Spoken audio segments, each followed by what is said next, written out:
நிறைய பழமொழிகள் கேள்விப்படுவோம், பெரியவங்க சொல்லுவாங்க, நிறைய கதைகள் சொல்லுவாங்க. அதே போன்று சில விஷயங்கள் உண்மைகளும் சொல்லுவாங்க. இதை நாம ஆராய்ந்தும் பார்ப்போம். இப்போ ஒரு விஷயம் சொல்றாங்க, நீர்ல இருந்துதான் எல்லாம் வந்ததுன்னு சொல்றாங்களே, இது உண்மையா? தமிழ்ல ஒரு செய்தி இருக்கு, நீரின்றி அமையாது உலகுன்னு. ஆனா உண்மையிலேயே சொல்ல போனா நீரின்றி அமைந்து இருக்காது உலகு, அதுதான் உண்மை. அதாவது இந்த அண்டம் எப்படி உருவாச்சுன்னு பாக்குறப்போ பிக் பேங் தியரியை சொல்லுவாங்க.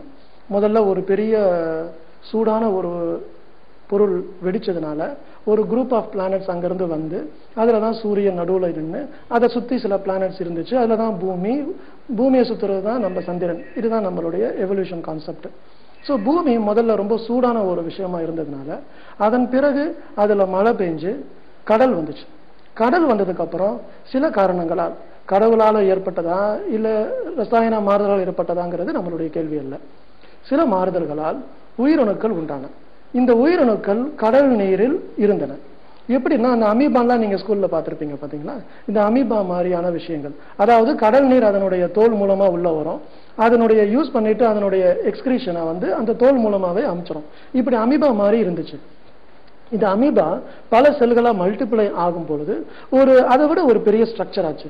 இப்போ அந்த கடல் நீர் அந்த அமீபாக்கு உள்ள இருக்கக்கூடிய உயிரணுக்களுக்கு வர முடியல. இப்போ அது அமீபா மாதிரி இல்ல, பல அமீபாக்கள் சேர்ந்து ஒரு பொருளா இருந்துச்சு. இப்போ உள்ளே வர முடியாததுனால ஒரு வகையான பாதைகள் ஏற்பட்டன அந்த உயிரணுக்களுக்கு நடுவுல. அப்போ இந்த கடல் நீர் உள்ள வந்துச்சு.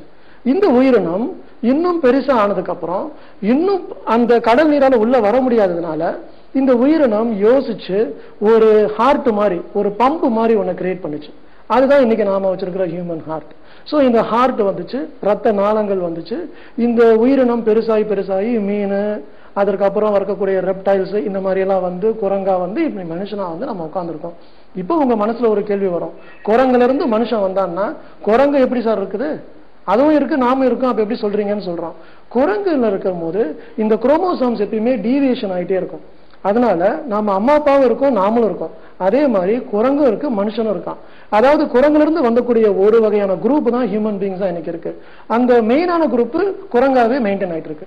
சோ இதனுடைய விஷயங்கள் என்ன சொல்றோம்னா, இந்த உயிரினம் மனுஷனாகிய நாம லோவர் அனிமல்ஸ்ல இருந்து வந்ததுனால ஆயிரம் வருஷமா நமக்கு ஒரே கிளாக்கா இருந்தது. அதாவது காலத்தை அறியக்கூடிய ஒரு மிகப்பெரிய துணையாக இருந்தது சந்திரன்.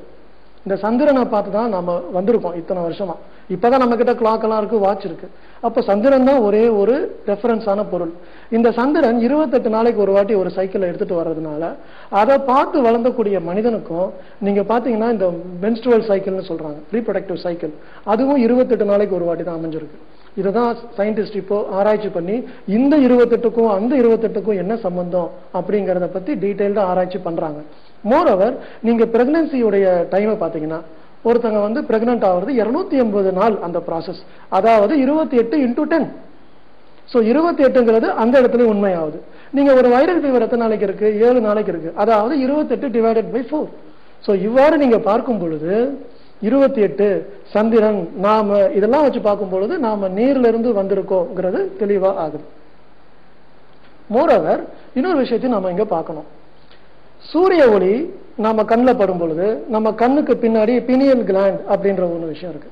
இந்த பினியல் கிளாண்ட் சூரிய ஒளி வந்ததுக்கு அப்புறம் அது வருதா அப்படிங்கறத நோட் பண்ணி, வரலன்னா அதாவது இருள் வந்துருச்சுன்னா மெலட்டோனின் அப்படின்ற ஒரு பொருளை செக்ரேட் பண்ணுது. இந்த மெலட்டோனின்ங்கிறது ஒரு ரத்தத்துல மிக்ஸ் ஆகி உடம்பு முழுக்க போகுது. இதனாலதான் நீங்க தூங்க போறப்போ லைட் எல்லாம் ஆஃப் பண்ணப்போ உங்களுடைய கண்களுக்கு தெரியுது இருட்டுன்னு, பினியல் கிளாண்டுக்கு தெரியுது இருட்டுன்னு. அதனால செக்ரேட் பண்ணக்கூடிய மெலட்டோனினால உடம்புக்கே தெரியுது இருட்டாயிருச்சு, தூங்க போறோம் அப்படின்னு. சோ அதனாலதான் உங்களுடைய இதயத்துடைய வேகம், உங்களுடைய செயல்பாடுகள் எல்லாமே அமைதியாகி தூக்கம் வர்றதுக்கான ஒரு காரணமா இருக்கு. இப்ப இதனுடைய இம்பார்ட்டன்ஸ் நம்ம என்ன பார்க்கணும்னா, இன்னைக்கெல்லாம் இந்த பிபிஓ கால் சென்டர் அப்படின்னு நிறைய வந்திருக்கு. இங்க இருக்கக்கூடியவங்களுக்குலாம் பல வகையான நோய்கள் வருது, பல வகையான பிரச்சனைகள் வருது. அதாவது 20 வயசுலயே கூட ஹார்ட் அட்டாக் இப்போ நம்ம பார்க்க முடியுது.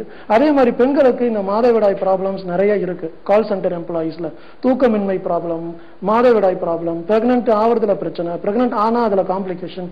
இதுக்கெல்லாம் என்ன காரணம்னா, இத்தனை வருஷமா 1000 வருஷமா நம்ம சந்திரனை பார்த்து நைட்ல தூங்கிக்கிட்டு இருந்தோம். ஆனா இப்ப என்ன பண்றோம், நைட் எல்லாம் பகலா மாதிரி, பகலெல்லாம் நைட்டா மாதிரி, நமக்கே தெரியல எப்ப தூங்குறதுன்னு. எப்ப டைம் கிடைக்குதோ அப்ப தூங்குறதுங்கிற ஒரு கான்செப்ட்ல வந்ததுனால நம்ம வேணா பணத்துக்காக நம்ம உடம்பை மாத்திக்கலாம். ஆனா நம்மளுடைய உடல் அவ்வளவு அற்புதமானது, பல ஆயிரம் வருஷமா வந்ததால அவ்வளவு சீக்கிரமா அடாப்ட் பண்ண முடியல. அதனாலதான் பல வகையான மாறுதல்கள் நம்ம உடம்புக்குள்ள வருது. அதனால தூக்கத்துக்கு முக்கியத்துவம் கொடுத்து பகல் இரவுங்கிற அந்த இயற்கையான ஒரு தன்மைக்கு மரியாதை கொடுக்க நம்ம கத்துக்கணும். அதுதான் நல்லது நம்ம உடம்புக்கு.